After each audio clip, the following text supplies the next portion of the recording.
অনেকক্ষণ ধরে একটি মেশিনের শব্দ কানে আসছিল। প্রথমে বুঝতে পারিনি কি হচ্ছে। স্নান টান করে ছাদে যখন ঠাকুরের কাছে জল আর ফুল দিতে এসেছি, তখন এসে করে দেখেই আমার চক্ষু পুরো চড়ক গাছ।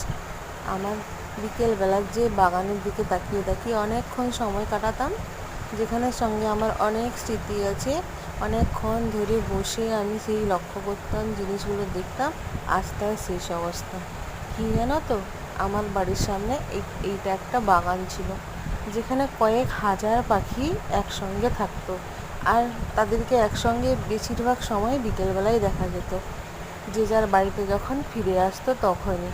কত ধরনের পাখি, তাদের কত বাসা, আজ সব কিছু শেষ হয়ে যাচ্ছে।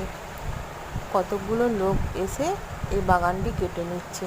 পার্সোনাল বাগান, তাই তো কিছু বলাও যাবে না, যে যার বাড়ির করছে।